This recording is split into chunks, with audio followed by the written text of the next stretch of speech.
Serial ನಟಿಗೆ ನಿಲ್ಲದ ಲೈಂಗಿಕ ಕಿರುಕುಳ. ಫೇಸ್ಬುಕ್ನಲ್ಲಿ ಗುಪ್ತಾಂಗದ ವಿಡಿಯೋ ಕಳುಹಿಸಿ ಟಾರ್ಚರ್. ಸೀರಿಯಲ್ ನಟಿಗೆ ಲೈಂಗಿಕ ಕಿರುಕುಳ, ಆರೋಪಿಯನ್ನ ಬಂಧಿಸಿ ಜೈಲಿಗಟ್ಟಿದ್ದಾರೆ ಅನ್ನಪೂರ್ಣೇಶ್ವರಿ ನಗರ ಪೊಲೀಸರು. ತೆಲುಗು ಮತ್ತು ಕನ್ನಡ ಧಾರಾವಾಹಿಗಳಲ್ಲಿ ನಟಿ ನಟಿಸಿದ್ರು. ಕಳೆದ 3 ತಿಂಗಳಿಂದ ಲೈಂಗಿಕ ಕಿರುಕುಳ ಶುರುವಾಗಿತ್ತು. ನವೀನ್ ಝೆಡ್ ಎಂಬ ಫೇಸ್ಬುಕ್ ಐಡಿಯಿಂದ ಕಿರುಕುಳ ಕೊಡಲಾಗ್ತಾ ಇತ್ತು. ನಟಿಗೆ ಮೊದಲು ಆಸಾಮಿ ರಿಕ್ವೆಸ್ಟ್ ಕಳುಹಿಸಿದ್ದ. ಆದ್ರೆ ನಟಿ ಆ ರಿಕ್ವೆಸ್ಟ್ ಅನ್ನ ಸ್ವೀಕರಿಸಿರಲಿಲ್ಲ.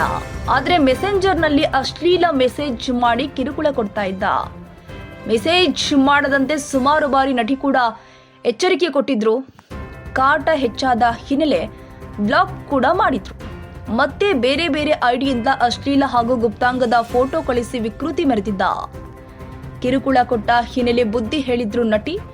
ನವೆಂಬರ್ 1ರಂದು ನಾಗರಭಾವಿ ಬಳಿ ಆರೋಪಿ ಭೇಟಿ ಮಾಡಿದ್ದ ನಟಿ 11:30ಕ್ಕೆ ನಂದನ್ ಪ್ಯಾಲೇಸ್ ಬಳಿ ನೇರವಾಗಿ ಭೇಟಿ ಆಗಿದ್ದ ನಟಿ. ಈ ರೀತಿ ಮೆಸೇಜ್ ಮಾಡೋದು ಬೇಡ ಅಂದಿದ್ಲು. ಆದ್ರೆ ಮತ್ತೆ ಅದೇ ರೀತಿ ಕಿರುಕುಳ ಶುರು ಮಾಡಿದ್ದ ಆಸಾಮಿ ಲೈಂಗಿಕವಾಗಿ ಕಿರುಕುಳ ಹಿನ್ನೆಲೆ ಅನ್ನಪೂರ್ಣೇಶ್ವರಿ ನಗರ ಪೊಲೀಸ್ ಠಾಣೆಯಲ್ಲಿ ನಟಿ ದೂರನ್ನ ಕೊಟ್ಟಿದ್ರು. ದೂರಿನ ಆಧಾರದ ಮೇಲೆ ಆರೋಪಿಯನ್ನ ಬಂಧಿಸಿ ಜೈಲಿಗಟ್ಟಿದ್ದಾರೆ ಪೊಲೀಸರು.